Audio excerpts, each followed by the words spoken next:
안녕하세요. 저는 경기도 시흥시에 위치한 이웃을 섬기고 다음 세대를 세우는 교회 수인중앙교회 김진 목사입니다. 잠언 22장 4절을 보면 슬기로운 자는 재앙을 보면 숨어 피하여도 어리석은 자는 나가다가 해를 받느니라 라고 했습니다. 신앙생활을 한마디로 말하면 숨고 피하는 것이라고 할 수 있습니다. 수영로교회 이규현 목사님이 쓰신 내 인생에 찾아온 헤세드라는 책을 보면 우리 인생이 박살나는 이유는 바로 숨지 않았기 때문이라고 말합니다. 숨는다고 숨었으나 엉뚱한 곳에 숨으면 인생이 박살납니다. 하나님께 숨으면 어떤 공격으로부터도 보호를 받습니다. 기도의 자리에 있는 것이 하나님께 피하는 것이고 은혜의 자리에 나오는 것이 환난 날에 피하는 것입니다. 우리 인생에 비바람이 불거나 흉년이 들 때도 우리를 안전하게 지켜주시는 곳이 바로 주님의 날개입니다. 성경을 읽다 보면 유난히 주의 날개라는 말이 많이 나오는데요. 시편 17편 8절을 보면 나를 눈동자같이 지키시고 주의 날개 그늘 아래 감추사.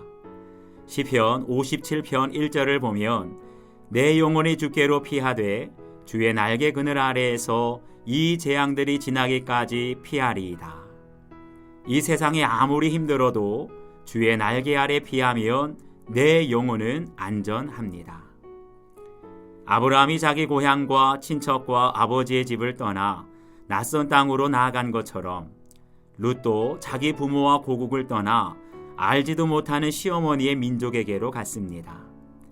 이것은 시어머니 나오미에 대한 헤세드, 즉 긍휼에서 나오는 사랑일 뿐만 아니라 어머니 하나님이 나의 하나님이 되시리니 라는 믿음의 결단이기도 했습니다.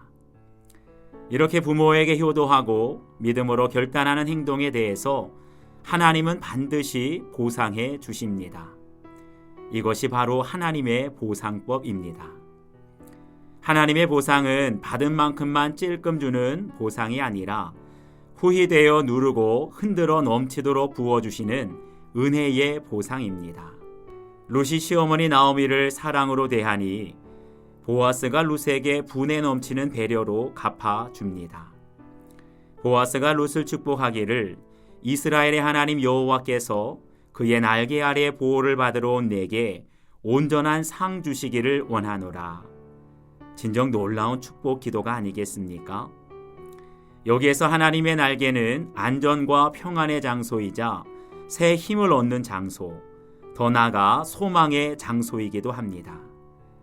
바로 그곳에서 온전한 상 주시기를 원한다고 하셨는데 이 상은 바로 하나님 자신을 말합니다. 창세기 15장 1절에서 아브라함에게 말씀하시길 나는 네 방패요 너의 지극히 큰 상급이라고 하셨습니다. 상급 되시는 하나님께서 룻의 보호자가 되시고 후원자이자 영생의 아버지가 되실 때 더 이상 룻은 걱정할 게 없는 인생이 됩니다. 뉴질랜드로 이민 간 형님에게 들은 이야기입니다. 뉴질랜드는 자연 환경이 그렇게 아름답고 깨끗하고 살기가 좋아서 자녀 교육을 위해 이민 가는 사람이 많다고 합니다. 그런데 그렇게 좋다던 뉴질랜드에서도 시간이 지나면 일자리가 부족하다고 다시 더 좋다는 호주로 이민을 떠난다고 합니다. 그리고 그들 중 일부는 호주에서도 정착하지 못하고 다시 더 좋다는 미국으로 이민을 떠난다고 합니다. 좋은 환경, 좋은 조건만 찾다 보면 이렇게 평생 끊임없이 방황하는 인생이 됩니다. 세상에서 가장 안전한 곳은 주님의 날개 아래입니다. 흉년으로 양식이 떨어진 야곱의 가족에겐 애굽의 고센 땅이 주님의 날개 아래였습니다. 또 모세에게는 갈대 상자라는 주님의 날개 아래로 인도해 주셨기에 그의 영혼이 살 수 있었습니다.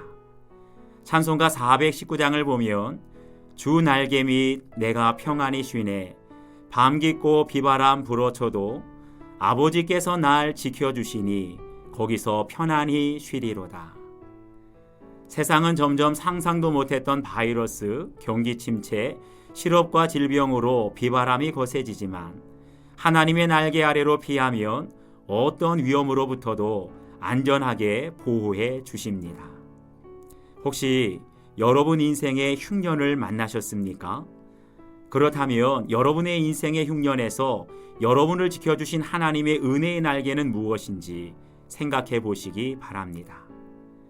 저는 경기도 시흥시에 위치한 수인중앙교회 김진 목사였습니다.